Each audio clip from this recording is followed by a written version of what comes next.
J'attends qu'on me donne des signaux. J'attends qu'on me donne des signaux. Ok.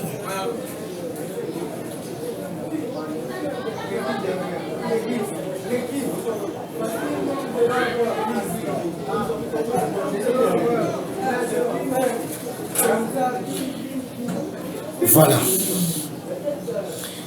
Bonjour chers téléspectateurs. Bonjour chers amis. Vous nous suivez en direct sur YouTube, sur TikTok, sur Instagram. Izanga ya Beno, Honorable Fallou.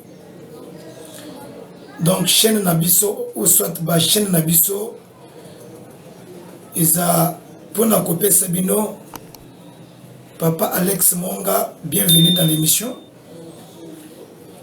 Veuillez liker si vous entrez, vous likez, vous aimez notre émission.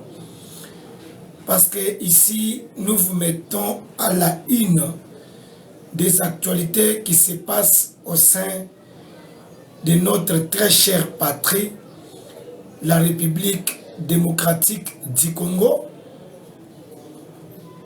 Tallboy, la maman, Joliette, bienvenue dans l'émission. Vous êtes nombreux là déjà en ligne. Merci beaucoup. Alors, nous sommes là pour vous donner les actualités de toutes choses, que ce soit politique, religieux, économique. Donc, Maïma Somatali, Mboka Nabiso, Ndeba, vérité, Tozo Yakopesa, Bino Awa. Tout s'inquiète, beau aimer notre émission, beau liker et puis beau partager. Na bande konyonso biska bipai bazali pour faciliter émission Nabiso ezalaka suivi na bato ebele awa na mboka Nabiso Congo. Ya Patrice Emery Lumumba, Congo ya Félix Tshisekedi, Congo ya Ibrahim Kabila, Congo ya Jean-Pierre Kachala, Congo ya Nestor Kanda Chimanga, Congo ya Honorable Fallou, Sima Tokoloba, Congo ya Wandani Kiaboula Katwe, mon gouverneur.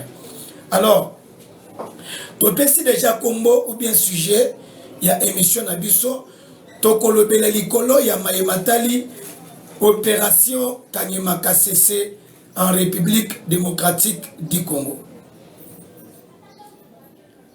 Qu'est-ce qui se passe maintenant avec cette opération?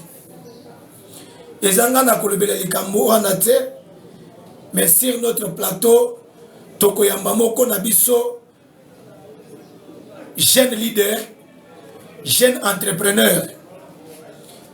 Il a aussi les ambitions politiques. Il est un administrateur d'un grand groupe, d'une grande organisation non gouvernementale, ONG Tuungane Mokono. C'est lui qui doit faire les analyses par rapport à ce qui concerne l'opération Kanyamaka CC. Voilà, Kanyamaka CC. C'est une opération qui est lancée par les autorités politiques pour récupérer les délinquants, aller les apprendre un métier. Est-ce que cette opération-là, avec nos services de sécurité, l'opération est en train de se faire de la manière qu'il faut, ou bien il y a aussi les dérapages? Balungwe Nanzela, To Bazananzela, est-ce que l'opération est bien pour Nambo Anabiso? Ce n'est pas moi qui dois faire des analyses, mais aussi sinon sur notre plateau, nous avons invité notre ami, notre frère, honorable Jean-Pierre Kachala Massanga.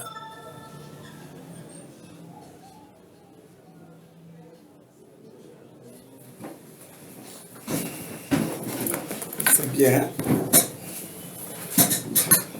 Maintenant, vous commencez à dire, voilà, nous sommes là pour introduire, hein, comme on vient de me présenter par l'honorable, parce que j'ai mis d'abord dans le stop, comme on vient de me présenter, je suis tel, et puis vous continuez avec l'émission.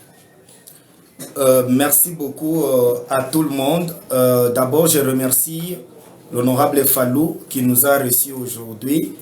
Je crois que ce n'est pas la première fois et ça ne sera pas la dernière. Ce qui nous amène ici, c'est l'esprit patriotique.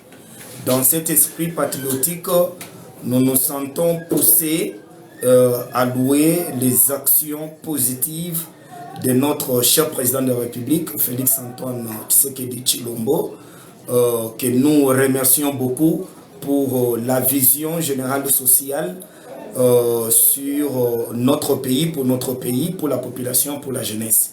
Et nous sommes convaincus qu'avec ce deuxième mandat et la vision large du chef de l'État, le peuple congolais, en général la jeunesse, pourra nécessairement se retrouver. Comme l'honorable Fallou vous a présenté, chers téléspectateurs, je suis l'administrateur de l'ONG Tungane Mukono, ici en République démocratique du Congo. À ma charge, nous encadrons la jeunesse et la question Kanyama Kassese nous intéresse parce que c'est une vision salvatrice du chef de l'État. Et nous remercions le chef de l'État pour avoir pensé à la jeunesse délinquante qui était abandonnée dans les rues, pouvant maintenant la ramener dans une vie sociale de valeur. Cette vie sociale de valeur que le chef de l'État veut accorder à la jeunesse, c'est d'abord la formation professionnelle. Et le chef de l'État a trouvé que cette formation professionnelle doit être organisée dans un cadre restreint où les jeunes d'abord premièrement doivent recevoir une éducation civique, où les jeunes doivent recevoir les formations professionnelles afin de pouvoir valoriser les valeurs culturelles, les valeurs scientifiques ou les valeurs donc de notre pays. Alors il s'est fait que lorsque le chef de l'État a eu cette vision, il ne pouvait pas travailler seul. La vision allait être remise entre les mains de l'armée congolaise avec le général Kassongo à la tête, que nous saluons en passant. Et nous disons coup de chapeau à lui pour ce travail, parce que c'est un travail qui produit déjà les fruits. Les premiers lots envoyés, nous avons vu les fruits, nous avons vu sur RTNC des tonnes et des tonnes de maïs qui sont produits. Nous avons vu la construction de bâtiments et bien d'autres choses. Mais il y a un problème qui nous amène aujourd'hui sur le plateau, c'est le rôle maintenant majeur que les services de sécurité doivent nécessairement jouer dans cette affaire Kanyama Kassese. Nous avons constaté avec inquiétude que notre police nationale essaye un peu de soutenir cette opération, mais pas d'une manière responsable. Pourquoi nous le disons? Parce que nous avons des preuves, nous avons des images. Nous voyons que lorsque la police est instruite, la police congolaise, qui doit maintenant rester sûre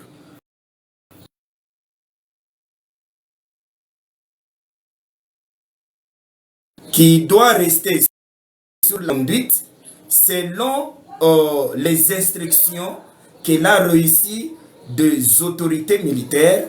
Sur le terrain, ce qui se passe, c'est autre chose. Nous voyons que la ligne de conduite est donnée. Ils ont le mandat et le pouvoir de rechercher ces garçons, ces filles qui se sont fait appeler aujourd'hui Kuluna, qui se sont fait appeler aujourd'hui Chege, qui se sont fait appeler aujourd'hui des vagabonds en cours de route qui menacent la paisible population. Ces jeunes, ces délinquants qui doivent être récupérés parce qu'on ne les arrête pas. On ne doit pas donner l'impression que ces jeunes sont arrêtés. On veut tout simplement les aider les amener dans un cadre restreint où ils vont recevoir une formation professionnelle qui sera salvatrice pour leur propre vie, pour leur famille et aussi pour le pays. Alors nous voyons que la police sur terrain, surtout la police en bleu, sur terrain, la police passe loin de la mission qui lui est confiée. Il y a maintenant des tracasseries. Je vous assure, des tracasseries insupportables, des tracasseries, donc je peux dire les dérapages, comme l'honorable Fallou venait de le dire, dans l'exécution de la mission que l'autorité militaire leur a confiée. C'est ce qui nous amène. Nos très chers policiers qui sont sur le terrain pour d'abord chercher qui sont les vagabonds, qui sont les koulouna, les récupérer parce qu'on ne les arrête pas, les récupérer et les amener à Kanyama-Kassisi commencent à déborder et ont une pensée derrière leur tête. Quelle est la pensée que nous trouvons derrière leur tête? C'est la pensée de s'enrichir encore sur cette population déjà affaiblie par la pauvreté. De quelle manière? Nos policiers, je parle de nos policiers locaux, devront d'abord, lorsqu'ils ont reçu la mission, ils devront d'abord passer par l'identification des milliers de vies de ces jeunes délinquants. Découvrir d'abord où est-ce qu'ils habitent et où est-ce qu'ils passent nuit. Si ils avaient d'abord découvert où exactement ces deux jeunes vivent et où est-ce que ces jeunes ici passent nuit, il serait très facile de ne pas tomber sur les innocents. Pourquoi nous appelons les innocents? Parce qu'aujourd'hui, les policiers tombent sur les élèves, ils tombent sur les étudiants, ils tombent sur un père de famille responsable, travailleur, quelqu'un commerçant, mais parce qu'ils le voient en cours de route, parce qu'ils sont animés d'abord premièrement avec une pensée, c'est faire de l'argent sur la tête de la population, ils arrêtent maintenant n'importe qui et se contentent de gonfler les nombres pour présenter un rapport chiffré et satisfaire à l'autorité que nous avions arrêté autant de délinquants, pendant que en réalité sur 100% de ceux qui le présentent, 5% seulement sont les vagabonds, mais les 95% ce sont des élèves, des étudiants, de pères de famille ou de mères de famille. C'est pourquoi nous venons dans cette émission. Parce que cette émission est suivie par les grandes autorités de la ville. Nous voyons le général Edi Kapend qui nous suit directement, le gouverneur de province Jacques Yaboula qui nous suit. C'est pour que par votre influence autoritaire, vous puissiez nous aider à réinstruire la police afin de recadrer la mission pour que cette mission ne soit pas mal interprétée par la population. Parce qu'aujourd'hui, la population est stressée. La population est jetée dans une psychose. La population a peur de sortir parce que chaque parent a peur maintenant de laisser son enfant aller à l'école ou sortir, aller peut-être rendre visite à un membre de la famille avec la peur telle que le soir, l'enfant ne reviendra pas. Ou le soir, papa ne reviendra pas. Papa sera amené à Kanyama-Kassisi par force. Premièrement, la population va détester cette mission qui est d'abord au départ une mission salvatrice pour le pays et pour la population. Mais parce que la manière de procéder de notre police n'est pas une manière logique et professionnelle, cette mission doit ou aura une très mauvaise image auprès de la population. Même si un jeune pouvait avoir lui-même la volonté de se rendre lui personnellement pour servir le pays, mais avec ce qui se passe, on donne déjà une mauvaise image que ce qui se passe peut-être à Kanyama-Kassisi, ce sont des punitions, ce sont dans des maltraitances, dont on maltraite dans la jeunesse. Or, ce qui n'est pas vrai. Alors, la police doit éviter de donner cette fausse image en montrant, en faisant preuve du professionnalisme. Faire preuve du professionnalisme, c'est lorsque la police avait reçu la mission de chercher les délinquants, et les transférer à Kanyama-Kasese, la police devrait d'abord commencer par l'identification des milliers de vies. Maintenant, par rapport à ce que vous venez de dire, l'identification des milliers de vies, vous voyez qu'aujourd'hui, vous avez parlé que la population semble stressée par rapport à nos agents de sécurité en bleu, la police, même, voire même les militaires. La population est stressée. Alors, quel genre? Parce que pour identifier, le vagabond, là, vous avez dit qu'ils vivent dans des maisons. Ils sont dans la cité. Voyez-vous?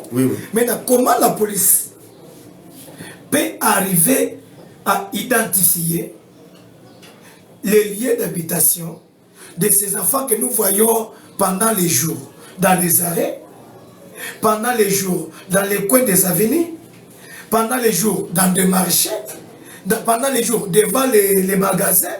Comment la police peut arriver à identifier les lieux d'habitation de ces enfants-là appelés Kuluna, vagabonds, délinquants? À vous la parole, honorable. Merci beaucoup, très cher honorable Fallou. Je pense que l'État congolais est un mécanisme. En tant qu'organisation, dans son organigramme, on peut arriver même là où la population vit, il y a la présence de l'État. Donc, identifier ces enfants n'allait pas être un grand travail parce que ces enfants qui vivent avec la population, je peux parler de l'État primaire.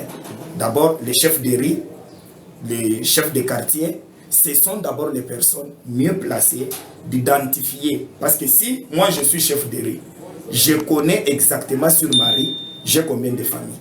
Et dans chaque famille, je peux trouver combien de personnes. Et s'il y a une maison de location, il y a un nouveau locataire sur ma rue, moi en tant que chef de cette rue-là, de cette avenue-là, je connais que sur telle parcelle, il y a autant de jeunes qui habitent cette maison. Et qu'est-ce qu'ils font? Donc si l'État pouvait se servir que de lui-même, l'État pouvait identifier ses enfants. Donc l'État se laisse d'abord lui-même, parce que en se laissant lui-même, il s'oublie que c'est lui, l'État, qui vit avec ses vagabonds, avec ses Kuluna. Maintenant, il vient tracasser maintenant la population paisible, comme pour donner l'impression que notre État ne connaît pas exactement qui est vagabond et qui n'est pas vagabond. Parce que quand l'État maintenant arrive à mettre la main sur n'importe qui, donc c'est comme si c'est une surprise. Hein? Premièrement pour la police, qui ne travaille pas en collaboration avec les chefs de quartier et avec les chefs de cellules, ou qui ne travaille pas en collaboration avec les chefs des avenues ou les chefs des rues.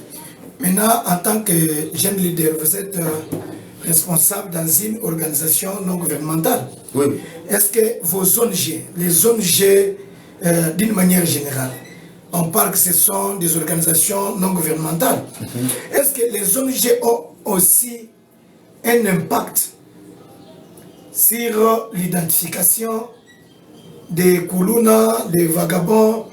Parce que vous pouvez dire que l'État peut se servir de lui-même, entre autres chefs de quartier. Alors les organisations non gouvernementales aussi n'ont pas des impacts? Oui. Donc c'est pourquoi, merci beaucoup, cher honorable. J'ai commencé par dire l'État est un mécanisme. Donc c'est un organisme comme l'organisme du corps humain.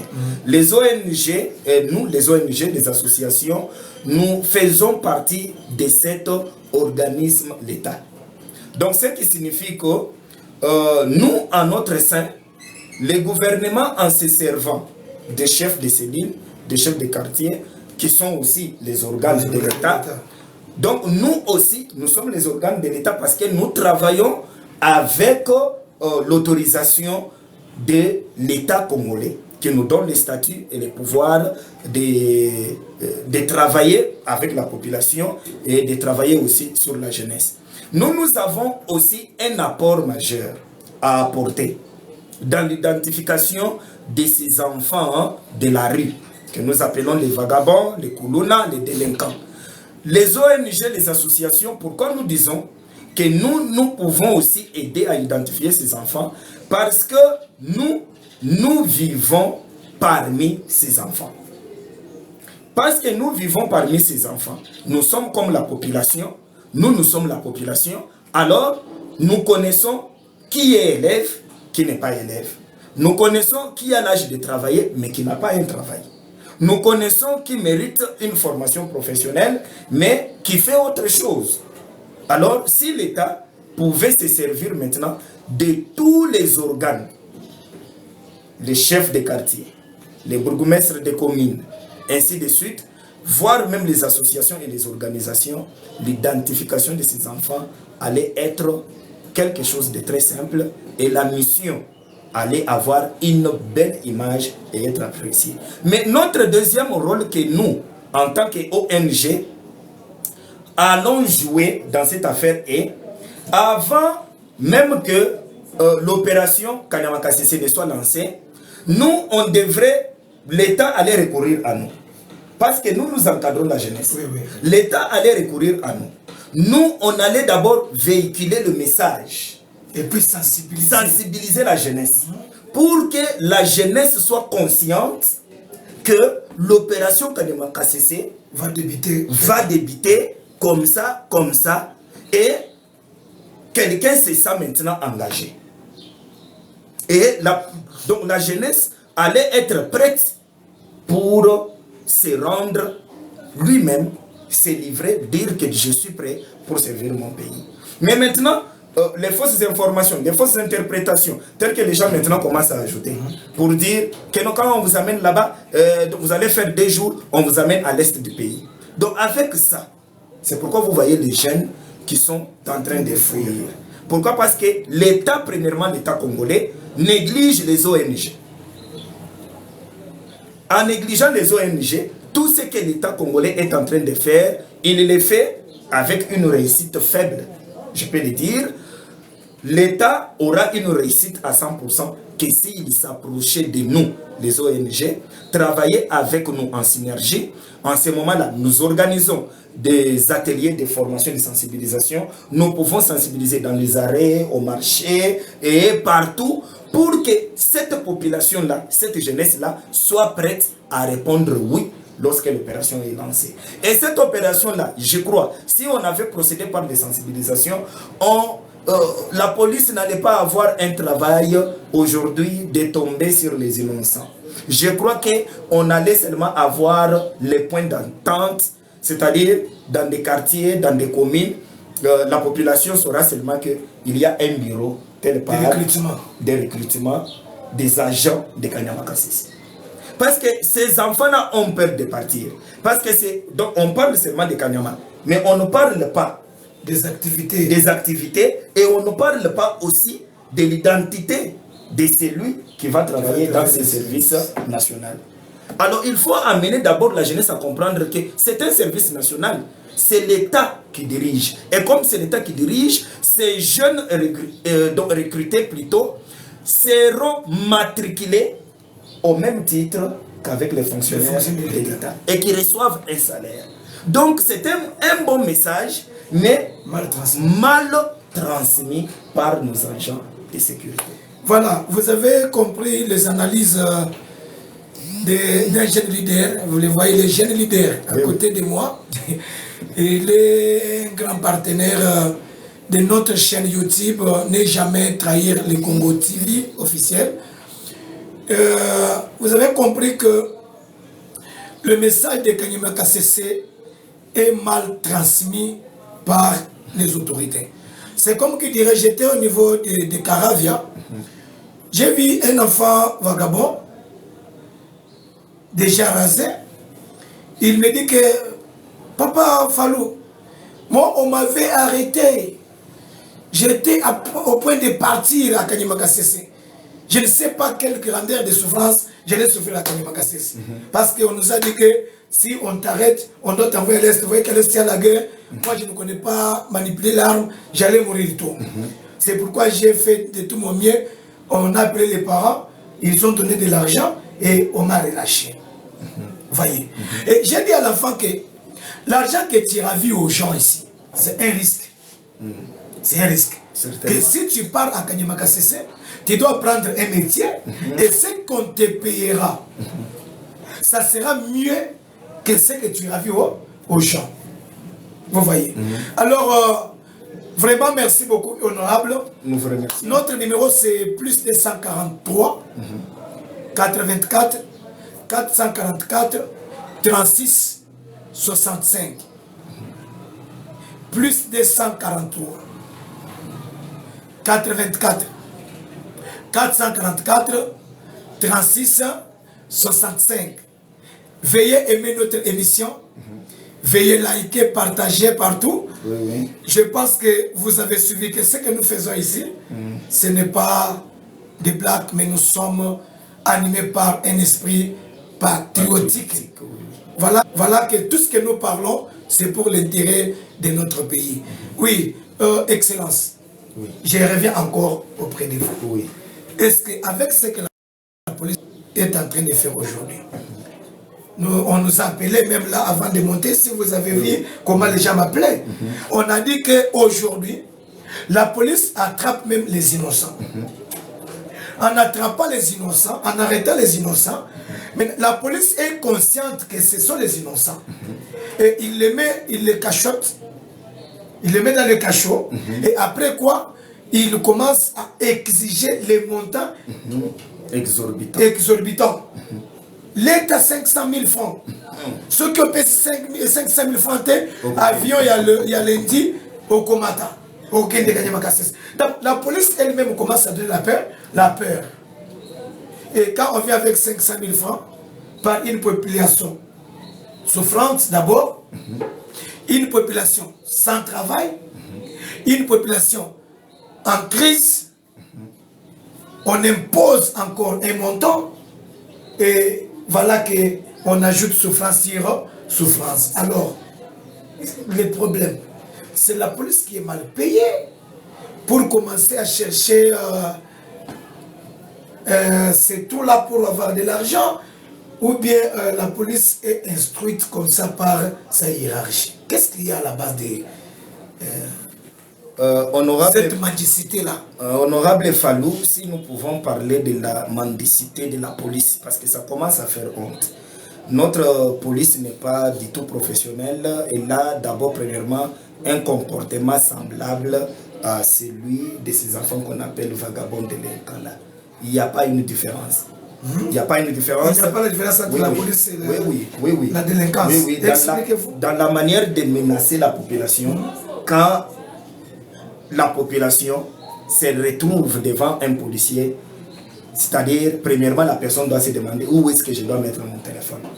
Quelqu'un cherchera même à avoir un trou dans son ventre pour prendre son argent de ses poches et mettre dans son ventre. Donc il y a quelqu'un qui peut penser même à avaler même son argent parce qu'il est en face d'un policier. Et celui-là, c'est un policier congolais qui se comporte de cette manière. Et ce genre de comportement, honorable Fallou, ce sont des comportements qui ont fait que la population congolaise, premièrement, n'a plus confiance en la police. La police est payée. Et d'ailleurs, pour votre information, la police est payée plus qu'un enseignant. Mais pourquoi un enseignant qui est payé par l'État, lui aussi va tracasser qui donc pour avoir aussi de l'argent? Parce que ces deux personnes-là, prenez un enseignant d'une école publique et prenez aussi un policier. Tous deux sont des fonctionnaires de l'État. Ils sont payés. Maintenant, lui, l'enseignant, lui, et puis payé régulièrement. Et payé régulièrement. Donc moi, j'ai vu avec des policiers et des militaires et des enseignants. L'enseignant reçoit aussi un salaire. Les policiers reçoivent aussi son salaire. Mais parce que notre police était déjà jetée dans une mauvaise politique telle que la police n'a pas du respect envers la population. Parce que, premièrement, il faut que la police sache bien comment elle a été formée pour être une police. Sa mission est la première. Et la police doit connaître qui est son patron. Son premier patron n'est pas le président de la République. Le premier patron de la population, et donc de la police, excusez-moi, c'est la population congolaise qui l'a engagé. Aujourd'hui, si la population trouve qu'elle peut se sécuriser elle-même, et sécuriser ses biens, eh bien, nous allons former tous les bureaux de la police, on aura besoin seulement de l'armée. Donc la police doit comprendre qu'elle n'est pas différente aux agents des groupes 4. La police n'est pas différente aux agents des conseils sécurité, ou même donc des Tungane sécurité. Oui, oui. Donc la police joue ce même rôle-là, sécuriser la population, et c'est bien. Mais aujourd'hui, quand honorable Fallou, faites semblant de vous promener comme n'importe quel peuple, donc comme on dit au Congo, parce que donc, au Congo, bon, on distingue donc les peuples. Il y a des peuples oui, oui. Mais selon la constitution, tout le monde est égal. Mais vous allez voir qu'on va vous ridiculiser. On va vous ridiculiser par la police qui cherchera à vider vos poches pendant les jours. Il est 10 heures, donc la police peut donc vous prendre dans un coin et commencer donc à vous sortir les téléphones des poches, les porte-monnaies. Donc vous allez vous retrouver en insécurité. Vous allez vous demander, donc nous vivons dans quel monde? C'est cette mentalité-là, la mauvaise mentalité. La police doit cesser avec cette mentalité. Cette mentalité-là n'est pas une mentalité qui peut honorer ce pays. Parce que quand un policier est en train d'agir de cette manière, il oublie qu'il a une femme à la maison, que tous ses enfants ne seront pas des policiers. Mais il a oublié que quand ses enfants aussi auront de l'âge, maintenant c'est lui qui sera aussi policier, qui va hériter la même mauvaise mentalité que lui a et a laissé dans la police, son enfant aussi souffrira de la même manière. Et nous allons présenter quel état au monde et en Afrique? Un état où la police n'est pas professionnelle qui fait honte. Un état où la police pense que tout ce que la population a, la police peut prendre quand il veut, au lieu de sécuriser la population. Comment nous allons former les jeunes millionnaires pendant que les jeunes maintenant se sentent en insécurité quand même on a téléphone et a téléphone naé, soit Moni Soda Akimi. Comment ça? Tous nous sommes des Congolais, mais nous jouons les rôles différents. La police doit savoir que nous jouons les rôles différents. Mais tous, nous sommes égaux. Il y a ceux-là qui ont choisi pour être le médecin, mais il est congolais. Il y a ceux-là qui ont choisi pour être donc des professeurs, il est congolais. Il y a ceux-là qui ont choisi pour être des commerçants et ainsi de suite. Nous sommes tous des Congolais. Mais maintenant, dans l'harmonie du développement de notre pays, nous jouons les rôles différents. Et nous avons besoin de la police pour nous sécuriser. Pas une police qui nous intimide. Vous avez dit, vous appelez bien par son nom, vous avez dit la police délinquante. Oui, oui, la police délinquante. D'ailleurs, moi je pense que l'identification des vrais agents de Kanyama Kasese devrait commencer par la police. Et recruter les jeunes finalistes. Recruter les jeunes finalistes et réformer la police responsable. Une police qui sait faire des investigations. Sans investigation, toute mission de la police est une mission vouée à l'échec. Pourquoi? Parce qu'ils ne savent pas quelles sont les étapes à prendre dans une investigation. C'est pourquoi il y a maintenant les désordres. Donc, il faut les matins mokoboye à la Muki, à quel bureau, parade, nini, losako, à quel nakwen, Amélie, à Sali, je ne sais pas quoi. Et maintenant, sous la charge de l'alcool et du chanvre, et ils s'en prennent maintenant à la population. Ils dérapent. Les autorités militaires que je connais bien, les autorités militaires, tous les généraux, tous les commandants responsables, quand ils vous instruisent, nous voyons, ils vous donnent des instructions pour respecter la population et faire respecter le pays. Mais ce n'est pas ce que les policiers subalternes font sur le terrain. Yango Tosengi vraiment na ba commandant nyonso, ba capitaine nyonso. Moi, mon capitaine Bondo, le beau-père, avec tout respect, nous les saluons aussi de loin et nous disons encore que Général Edi Kapend, Losako, s'il vous plaît, aidez-nous. Aidez-nous à réformer d'abord la police. Moi, j'ai pris que la police soit réformée.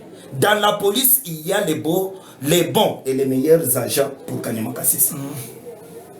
Oui. Le recrutement devrait commencer dans la police. Devrait commencer dans la police. On laisse d'abord les délinquants, oui, les vagabonds. Ces jeunes-là devront d'abord, premièrement, être orientés vers les ONG pour une rééducation psychologique. rééducation d'abord psychologique, et en fait, ces enfants-là allaient être amenés là-bas. Les policiers sont les mieux placés. Nous avons des policiers qui n'ont pas même de certificat de l'école primaire. Mais aujourd'hui, quand vous êtes devant la télévision, quand vous regardez comment la police au Ghana, la police en Afrique du Sud, la police au Nigeria se comporte, vous allez vous demander, est-ce qu'il y a encore un autre continent ou c'est seulement en Afrique? C'est en Afrique. C'est en Afrique. Comment ces gens se développent? Comment ces gens manifestent cette maturité? Pourquoi pas vous? Et d'ailleurs, la plupart de nos policiers, ce sont des parents, ce sont des responsables. Mais ce qu'ils nous donnent comme image dans leur travail, ce n'est pas du professionnalisme. Ça fait honte, cher honorable. Alors nous demandons vraiment à toutes les autorités militaires de pouvoir nous aider. Et recruter la nouvelle police parmi nos jeunes finalistes. Et la police que nous avons là, cette police-là, demandez-leur, ils ont quel niveau d'études? Envoyez-les maintenant à Kanyamaka. Ce sont eux qui sont bien placés. Les policiers sont bien placés. Donc RDC sera développé. Merci beaucoup. Merci beaucoup, nos spectateurs. Merci. Vous êtes tellement nombreux que je ne sais pas comment vous saluer. Parce que on avait invité notre très cher honorable. Il a postulé dans la députation en 2018. Hélas, il n'avait pas réussi. En 2023, il a essayé aussi. Hélas, avec les histoires d'essai, ça n'a pas tenu. Alors, nous vous disons tellement merci d'être ici avec nous. Sur YouTube, vous y êtes. Ne jamais trahir le Congo TV officiel. Suivez-nous sur Instagram, sur Facebook. Nous sommes encore sur TikTok. Vraiment, restez toujours abonnés.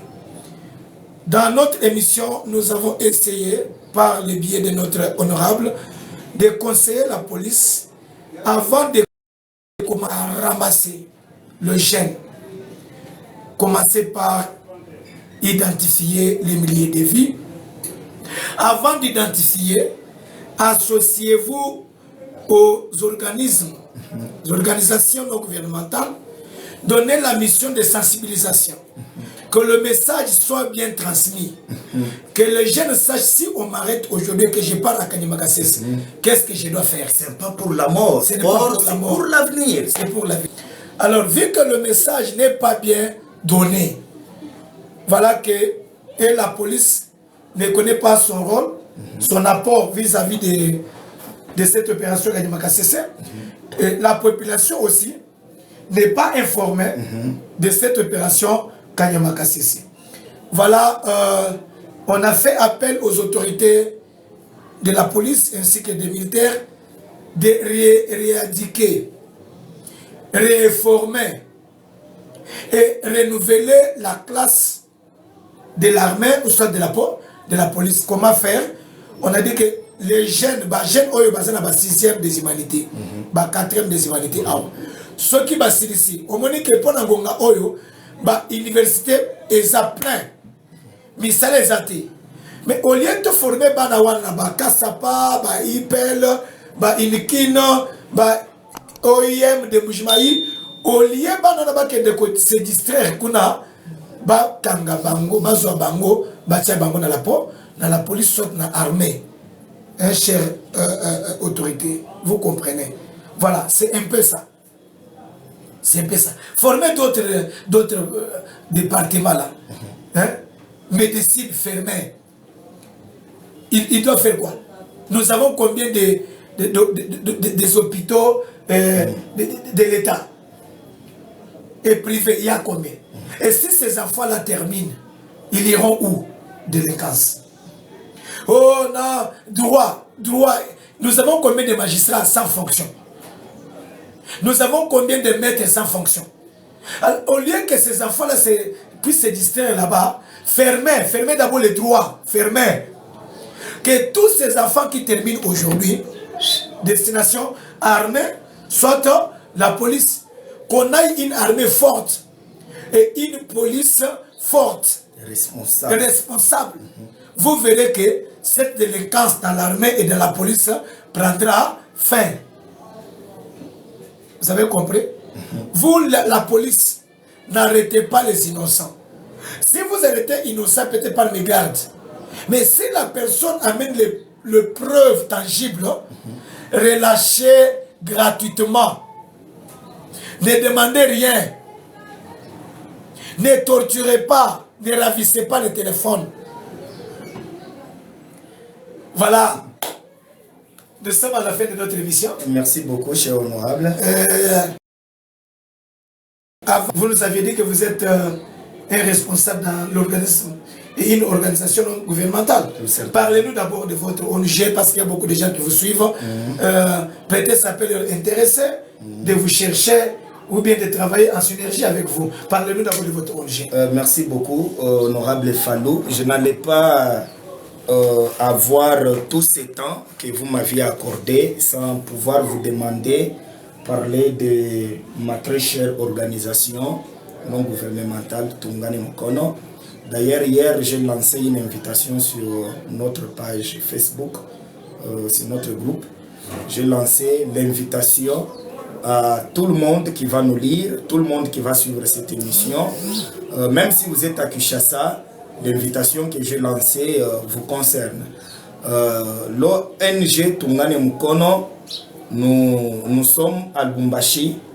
Nous sommes dans un quartier chaud. Nous avons choisi ce quartier-là parce que notre mission, la première, c'est lutter contre la délinquance juvénile.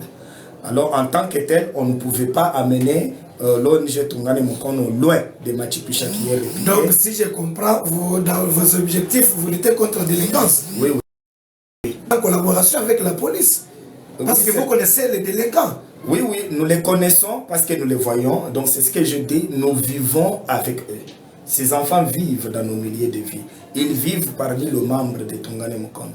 Donc, Tungane Mukono, c'est une très grande organisation référentielle, d'abord pour les autorités militaires qui veulent des orientations dans des domaines différents. Dont nous travaillons. Nous travaillons dans les domaines différents de la vie. À part travailler sur la jeunesse pour la délinquance, nous travaillons aussi pour le bien-être de nos veuves et des orphelins. Nous travaillons encore à côté de cette jeunesse-là, recrutée pour des formations professionnelles en coupe et couture, mécanique et dans l'assainissement de la ville de Lubumbashi. Tungane Mukono est présente presque dans plusieurs domaines. Dans les domaines médicaux, nous avons des centres de santé, je dis bien des centres, je n'ai pas dit le centre, nous avons des centres de santé pour soutenir la vision du chef de l'État, la maternité gratuite et les soins médicaux gratuits à la population. Tungane Mukono offre la maternité gratuite à toutes les femmes, membres et non membres de Tungane Mukono, j'insiste là-bas. C'est intéressant. Oui, oui. La maternité est gratuite. Donc, maman, uko na mimba, inakuwa iko nenda na kuevolue, kipimo, consultation, masepen, biote, kutungane Mukono ni biabule. Na vile utazala. Na unazala, ile mashiku utafanya kutungane Mukono, na vile utatoka, hautauza ta vere ya sukari. Utakulia, utakunywa, na vile bwana yako, familia yako banakuwa banakubeba. Wow. Donc, nous travaillons vraiment, nous sommes dans les pas du chef de l'État. Wow. Le pas du chef de l'État, c'est-à-dire donner à la population une vie aisée, une vie facile. Et pour faciliter cette vie, d'abord nous voyons que tous nous sommes appelés à venir à la vie, devenir Congolais. C'est une femme qui a fait de nous Congolais.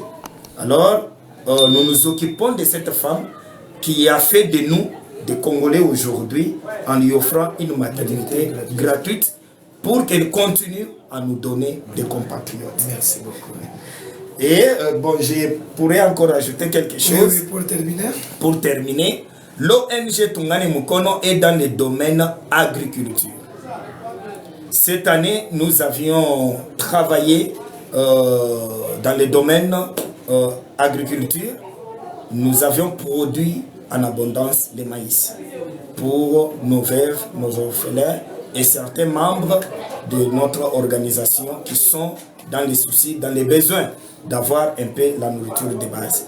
Alors, comme je suis presque à la fin, je peux profiter déjà clôturer en insistant sur l'invitation que j'ai lancée pour ce dimanche. Ce dimanche à 16h, à tous les membres de l'ONG Tongane Mukono, nous avons réunion à l'heure habituelle. À 16h, nous sommes sur l'avenue des Sports, au sein de l'école complexe scolaire La Percée. Vous descendez là, à 16h juste, nous aurons notre réunion qui n'a que 1h40 et vous participez avec nous, vous serez les bienvenus.